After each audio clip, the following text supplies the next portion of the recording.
దేవుని నామానికి స్తోత్రాలు కలుగును గాక.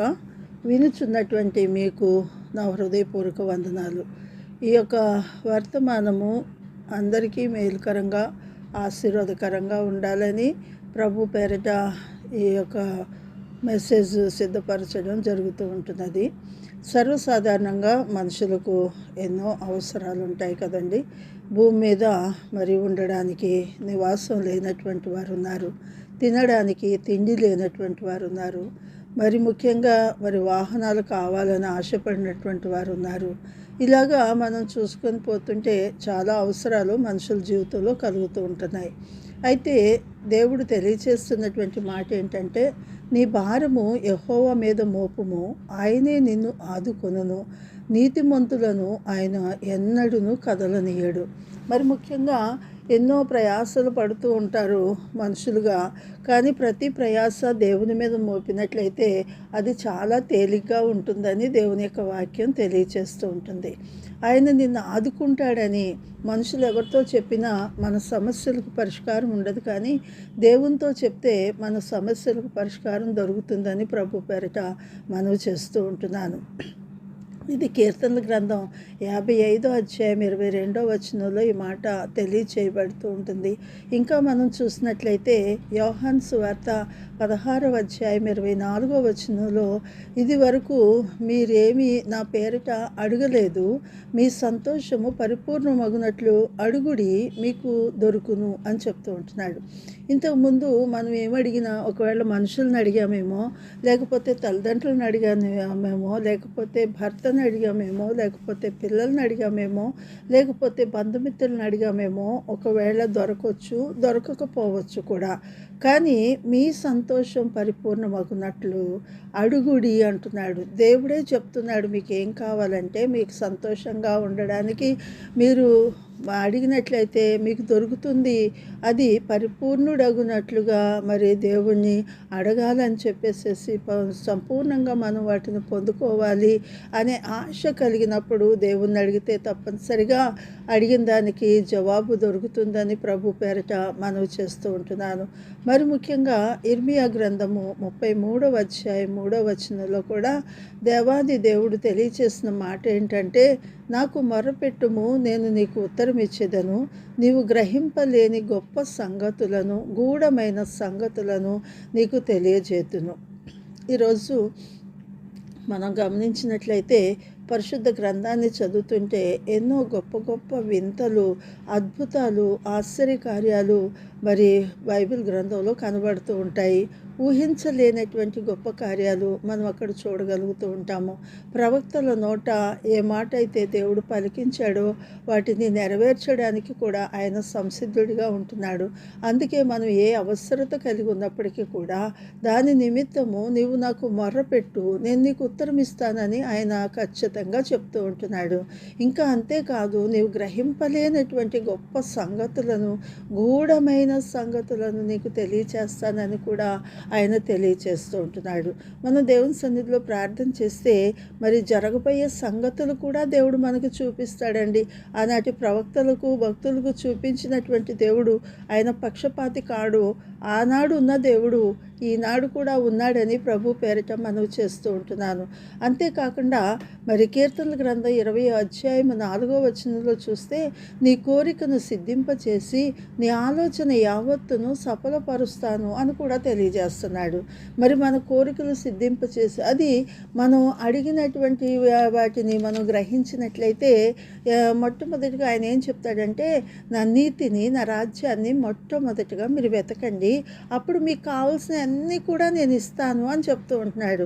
కానీ మనుషులు దేవునికి అనుకూలంగా ఉండట్లేదు, దేవునికి ఇష్టమైన జీవితం జీవించకుండా వారు ఏవేవో అడుగుతున్నారు, కాబట్టి వాటిని పొందుకోలేనటువంటి పరిస్థితుల్లో ఉంటున్నారని ప్రభు పేరిట తెలియచేస్తూ ఉంటున్నాను. దావీదు కూడా తన కీర్తన గ్రంథంలో రాస్తాడు కదా, 121వ దావీదు కీర్తన 1-2 వచనాలు చదివినట్లయితే, కొండల తట్టు నాకు అందులో ఎత్తుచున్నాను, నాకు సహాయం ఎక్కడి నుండి వచ్చును అని తనలో తానే ఒక ప్రశ్న వేసుకున్నాడు. కొండలు అనే మాటను మనం జ్ఞాపకం చేసుకున్నట్లయితే మరి పోషించే తండ్రి ఒక కొండలాగా కనపడవచ్చు, పోషించే భర్త ఒక కొండలాగా కనపడవచ్చు, ఆ తర్వాత బిడ్డల మీద ఆధారపడవచ్చు. ఇవన్నీ కూడా మనం అనుకునేటటువంటి కొండలు. అన్నదమ్ములు ఉన్నారు, బంధుమిత్రులు ఉన్నారు, నాకు వాళ్ళు ఉన్నారు, వీళ్ళు ఉన్నారు, నాకు మంచి కులం ఉంది, మంచి బలం ఉంది, మంచి బలగం ఉంది అనుకొని చాలా ఆశలు పెంచుకుంటూ ఉంటారు కదా. ఒక్కసారిగా ఆ ఆశలన్నీ కుప్పకూలిపోతాయి. ఎప్పుడంటే ఏదైనా శోధన వచ్చినప్పుడు, ఏదైనా సమస్య వచ్చినప్పుడు, ఏదైనా కష్టం వచ్చినప్పుడు మన దరిదాపుల్లోకి వచ్చేవాళ్ళు కూడా కనబడరు. అలాంటి పరిస్థితులు నా జీవితంలో కోకొల్లలుగా చూశానండి. ఎందుకంటే నేను దేవుని మీద ఆధారపడ్డాను కాబట్టి అవేమీ సహాయాలు నాకు దొరకకపోయినా దేవుని సహాయం నాకు ఉందనేటటువంటి ధైర్యము దేవుడు నాకు ఇచ్చాడు. అలాగే దేవుడు నన్ను ఆదరించాడు, పోషించాడు, ప్రేమించాడు, ధైర్యపరిచాడు. అన్ని విధాల ఎవరైతే లేరు అని మీరు దుఃఖపడుతున్నారో ఆ విషయంలో దేవుడు మనల్ని ఆ పాత్రను పోషించగలడని ప్రభు పేరిట మనవి చేస్తూ ఉంటున్నాను. భర్త లేనటువంటి వారికి మరి ఆయన భర్తగా అంటే భరించేవాడిగా, బాధలు తీర్చేవాడిగా, అవసరాలు తీర్చేవాడిగా, తండ్రి లేని వారికి ఒక తండ్రిగా, అన్న లేనటువంటి వారికి ఒక అన్నగా, బిడ్డలు లేనటువంటి వారికి ఒక బిడ్డగా ఆయన మనకి సహాయం చేయగలిగినటువంటి వాడు. కాబట్టి నమ్మితే గొప్ప కార్యాలు మన జీవితాల్లో మనం చూడగలుగుతాం. మీరు దేవుని మీద ఆనుకున్నట్లయితే అటు వారిని నేను పూర్ణశాంతి గలవారుగా చేస్తానని దేవుడు తెలియచేసి ఉంటున్నాడు. సర్వసాధారణంగా మనుషుల మీద ఆధారపడతాం, ఏదీ దొరకకపోయినప్పుడు అప్సెట్ అయిపోతూ ఉంటాము, మరి మనల్ని మనమే నిందించుకుంటూ ఉంటాము, మరి ఎంతో మరి చిరాకుగా లేకపోతే రకరకాల బాధలు నెత్తి మీద ఉన్నట్టుగా భరించలేనటువంటివిగా మనకు కనపడవచ్చు. కానీ ఇక్కడ భక్తుడు తెలియచేస్తున్నటువంటి మాటను మనం గ్రహించినట్లయితే, కొండల తట్టు నాకు కన్నులెత్తుచున్నాను, నాకు సహాయం ఎక్కడి నుంచి వచ్చును అనుకొని మరలా తానే చెప్తూ ఉంటున్నాడు, యెహోవా వలననే నాకు సహాయము దొరుకును అని చెప్తూ ఉంటాడు. కాబట్టి ఆయన భూమి ఆకాశాలు సృష్టించినటువంటి దేవుడు కదా. కాబట్టి ఆయనకు మరుగైనటువంటిది ఏమీ లేదు, ఆయన చేయలేని కార్యం అంటూ కూడా ఏమీ లేదని అప్పుడు భక్తుడు తెలుసుకొని ఉంటున్నాడు. కాబట్టి ఇంకా మనం చూస్తే కీర్తనల గ్రంథం 37వ అధ్యాయము 4వ వచనాన్ని గమనించినట్లయితే, యెహోవాను బట్టి సంతోషించుము, ఆయన నీ హృదయ వాంఛలను తీర్చును. నాకు తెలియదండి మీ హృదయంలో ఏ వాంఛలు ఉన్నాయో, కానీ మీ హృదయ వాంఛలు దేవుడికి తెలుసు. మనం నోటికి మాట రాకముందే, మన హృదయంలో తలంపు పుట్టకముందే మన సంగతి అంతా తెలిసినటువంటి దేవుడు ఉన్నాడు. ఆయన చెప్తున్నటువంటి మాట ఏంటంటే దేవుని బట్టి సంతోషించమని చెప్తుంటున్నాడు. ఎందుకంటే మన హృదయ వాంఛలన్నీ కూడా ఆయన తీరుస్తానని పెద్ద భరోసా ఇస్తున్నాడండి. నిజమే, ఒకప్పుడు తినడానికి తిండి లేదు, కట్టుకోవడానికి బట్టలు లేవు, మరి పరిస్థితులు ఎంతో దారుణంగా ఉన్నటువంటి పరిస్థితుల్లో కూడా మరి నా అనే వాళ్ళు ఎవరు కూడా దరిదాపుల్లోకి రాని పరిస్థితుల్లో నాకు దేవుడే దిక్కయ్యాడు. ఏ దిక్కు లేని వారికి దేవుడే దిక్కు అంటారు కదా. నేను దేవుణ్ణి నమ్ముకొని ఉన్నాను కాబట్టి, దేవుణ్ణి నమ్ముకున్న వాళ్ళకి శ్రమలు రావు, శోధనలు రావు, కష్టాలు రావు అని కాదు, వాటిల్లో గొప్ప జయము దేవుడు మనకి ఇస్తాడు అనేటటువంటి గొప్ప నిరీక్షణ అలాగే ఆయన ఇస్తాడు. కాబట్టి ఇంకా దేవుని యొక్క లేఖనాన్ని మనం గమనించినట్లయితే యోహాను సువార్త 14వ అధ్యాయము 13-14 వచనాలు చూస్తే, మీరు నా నామమున దేనిని అడుగుదురో ఆ తండ్రి కుమారుని యందు మహిమపరచబట్టకే దానిని చేతును, నా నామమును మీరు నన్నేమడిగినను నేను చేతును. యేసయ్య నామంలో చాలామంది రకరకాల నామాల్లో అడుగుతున్నారేమో, కానీ వారికి దొరకవచ్చు, దొరకకపోవచ్చు. కానీ దేవుని నామాన్ని బట్టి మనం అడిగినట్లయితే తప్పనిసరిగా అవి దొరుకుతాయని యేసయ్య చక్కటి భరోసా ఇస్తూ ఉంటున్నాడు. నా నామమున మీరు నన్నేమడిగినా చేస్తాను నేను అని చెప్పి చక్కటి మాటను తెలియజేస్తూ ఉంటున్నారు. ఇంకా మనం చూస్తే మత్తయి సువార్త 7వ అధ్యాయము 11వ వచనం చూస్తే, మీరు చెడ్డవారయుండియు మీ పిల్లలకు మంచి ఈవులు ఇయ్యనెరిగి ఉండగా పరలోకమందున్న మీ తండ్రి తన్ను అడుగు వారికి అంతకంటే ఎంతో నిశ్చయముగా మంచి ఈవులనిచ్చును కదా అని దేవుడు తెలియచేస్తున్నాడు. మనము చెడ్డవారమై ఉండి అంటే ఎందుకు ఈ మాటను దేవుడు ఉపయోగిస్తున్నాడంటే, మనం పుట్టడమే పాపంలో పుట్టాం, పాపంలోనే పెరుగుతున్నాం, పాపలోకంలోనే జీవిస్తూ ఉంటున్నాము. ఎన్నో పాపాలు మన జీవితంలో ఏర్పడి చేస్తూనే ఉన్నాయి. కాబట్టి మనము చెడ్డవారైనా సరే మన పిల్లలు మంచిగా ఉండాలని చూస్తాం కదండి. తాగుబోతోళ్ళు తన పిల్లలు కూడా తాగుబోతోళ్ళే అవ్వాలని చూస్తారా? ఆలోచించండి. వ్యభిచారులు తన పిల్లలు వ్యభిచారులే కావాలని అనుకుంటారా? దొంగలు తన పిల్లలు కూడా దొంగలు అవ్వాలని అనుకుంటారా? ఏదో పరిస్థితులను బట్టి నా జీవితం ఇలా మారిపోయింది, కానీ నా బిడ్డలు మాత్రం మంచిగా ఉండాలి అని వారు ఎలాగైతే కోరుకుంటారో, అలాగే మరి దేవుడు మంచివాడు కదా, మరి మంచివాడు ఇంకా మంచి ఈవులు ఇవ్వాలని ఎదురు చూస్తాడు కదా. అదే మనకి కూడా తెలియచేస్తుంటున్నాడు. మీ తండ్రి నన్ను అడుగు వారికి అంతకంటే ఎంతో నిశ్చయముగా మంచి ఈవులను ఇస్తాను అని చెప్తున్నాడు. కాబట్టి ఇక్కడ దేవుని యొక్క మాటలు మనం నమ్మాలండి. మనుషుల్లాగా మాట తప్పడానికి దేవుడు నరుడు కాదు కదా.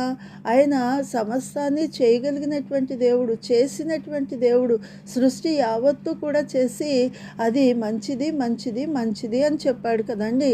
కాబట్టి మరి ముఖ్యంగా ఎఫెసీయులకు రాసిన పత్రిక 3వ అధ్యాయము 20వ వచనాన్ని మనం చదివినట్లయితే, మనలో కార్యసాధకమైన తన శక్తి కొలది చొప్పున మనము అడుగు వాటన్నిటికంటేను, ఊహించు వాటన్నిటికంటేను అత్యధికముగా చేయ శక్తి గల దేవుడు అని చెప్తున్నాడండి. హల్లెలూయా.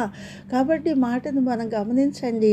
మనం అడిగిన వాటికంటే, ఊహించని వాటి అంటే కూడా గొప్ప వాటిని దేవుడు మనకి ఇస్తున్నాడు అనేటటువంటి విషయాన్ని మనం నమ్మవలసినటువంటి వారమై ఉంటున్నాం.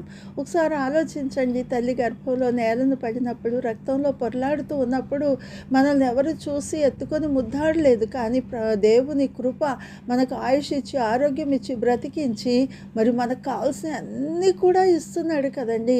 గాలి ఇచ్చి, నీరిచ్చి, ఆహారం ఇచ్చి, వస్త్రం ఇచ్చి, ఆరోగ్యం ఇచ్చి, సజీవ లెక్కలో ఉంచినటువంటి దేవునికి ఏమిచ్చినా ఆయన రుణాన్ని మనం తీర్చలేం కదండి. చాలా విషయాల్లో చింతపడిపోతూ ఉంటాం కదా.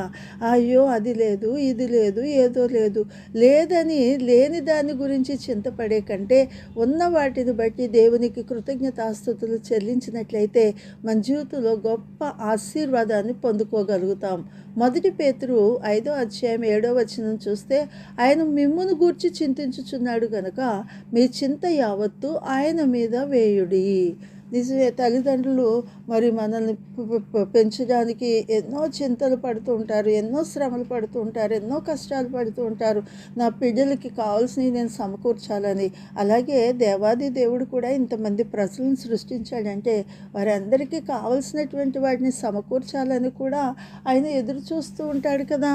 కాబట్టి మరి ఇంకా మనకంటే ఎక్కువగా ఆయన మన విషయమై చింతపడుతున్నానని చెప్తూ ఉంటున్నాడు. కాబట్టి మన చింతలన్నీ కూడా ఆయన మీద వేయమని చెప్తున్నాడు. ఇంకా మత్తయి సువార్త 19వ అధ్యాయము 26వ వచనం చూసినట్లయితే, మరి మనుషులకి అన్నీ అసాధ్యమే, కానీ దేవునికి సమస్తము కూడా సాధ్యమనే చెప్తున్నాడు. చూడండి, మనుషులు చేయలేని కార్యాలే దేవుని మీద ఆధారపడతారు కదా. ఇది నా వల్ల కాదు, నేను చేయలేను అని అనుకున్నప్పుడే దేవుణ్ణి అడగడం మొదలు పెడతారు. ఎప్పుడైతే దేవుణ్ణి అడుగుతామో ఆయనకి సమస్తము సాధ్యం, కాబట్టి ఆయన తప్పనిసరిగా వాటిని మనకి అనుగ్రహిస్తాడు. అందుకే యేసు నమ్ముడు నీ వలనైతే నమ్మువానికి సమస్తము సాధ్యమే అని మార్కు శుభవార్త 9వ అధ్యాయం 25వ వచనంలో కూడా తెలియజేస్తూ ఉంటారు. అడగండి మీకు ఇస్తాను, వెతకండి మీకు దొరుకుతాను, తట్టండి తీస్తానని మత్తయి సువార్త 7వ అధ్యాయం 7వ వచనంలో కూడా ఆయన తెలియజేస్తూ ఉంటున్నారు. ఇంకా మత్తయి సువార్త 18వ అధ్యాయం 19వ వచనంలో ప్రత్యేకమైనటువంటి మాటను మనం గమనించాలా. మరియు మీలో ఇద్దరు తాము వేడుకొను దేన్ని గూర్చి అయినను భూమి మీద ఏకీభవించిన ఎడల అది పరలోకమందున్న నా తండ్రి వలన వారికి దొరుకునని మీతో చెప్పుచున్నానని చెప్తున్నాడు. ఇక్కడ చూడండి, ఇద్దరు ఏకీభవించి, ఎక్కడ ఇద్దరు ముగ్గురు నా నామమున ప్రార్థన చేస్తారో అక్కడ నేను ఉంటానని యేసయ్య తెలియచేసి ఉంటున్నాడు. కాబట్టి మనం అడిగే వాడిని ఇద్దరు ముగ్గురుగా అడిగినా సరే ఆయన ఆకాశం నుండి నేలకు చెవియొగ్గి ఆలకించేవాడంట. మన ప్రార్థనలకు జవాబులు ఇస్తానని చెప్తూ ఉంటున్నాడు. కాబట్టి మనము ఆ రీతిగా ప్రార్థన చేస్తే తప్పనిసరిగా పొందుకుంటామని ప్రభు పేరిట మనవి చేస్తూ ఉంటున్నాను.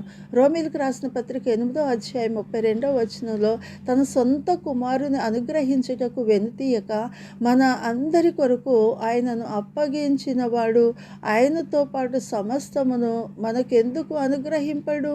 ఆలోచన చేయండి. మరి ఒక్కగానొక్క కొడుకైనటువంటి దేవాది దేవుడైనటువంటి యేసయ్యని మనకివ్వడానికి ఆయన వెనుతీయలేదు కనుక మనం అడిగిన వాటిలో ఇవ్వడానికి ఆయన అసమర్థుడు కాదు. కాబట్టి మనం అడిగితే ఆయన యందు ఉండి మనం అడగాలి. ఆయనకు వేరుగా ఉండి మనం ఏది కూడా చేయలేమని దేవుని యొక్క లేఖనం తెలియచేస్తూ ఉంటుంది.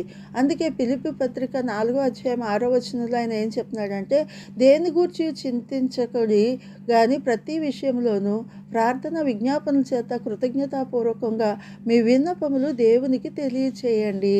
అడుగుతున్నప్పుడే దాన్ని పొందుచున్నానని కూడా నమ్మాలని దేవుని యొక్క లేఖనం తెలియచేస్తూ ఉంటుంది. కాబట్టి ఆయన ఇచ్చే దేవుడు. కాబట్టి 2వ కొరింథీయులకు రాసినటువంటి పత్రిక 1వ అధ్యాయం 20వ వచనంలో కూడా దేవుని వాగ్దానములు ఎన్ని అయినను అన్ని క్రీస్తునందు అవునన్నట్టుగానే ఉన్నవి కనుక మన ద్వారా దేవునికి మహిమ కలుగుటకై అవి ఆయన వలన నిశ్చయములై ఉన్నవి అని కూడా తెలియచేస్తూ ఉంటున్నాడు. దేవాది దేవుని మాటలు మనం విన్నట్లయితే తప్పనిసరిగా మన ప్రతి ప్రార్థనకి జవాబు దొరుకుతుందని నమ్మవలసినటువంటి వారమై ఉంటున్నాము. కాబట్టి ఈ మాటలు మీకు మేలుకరంగా ఆశీర్వాదకరంగా ఉండాలని ప్రభు పేరిట మనవి చేస్తూ ఉంటున్నాను. Praise the lord.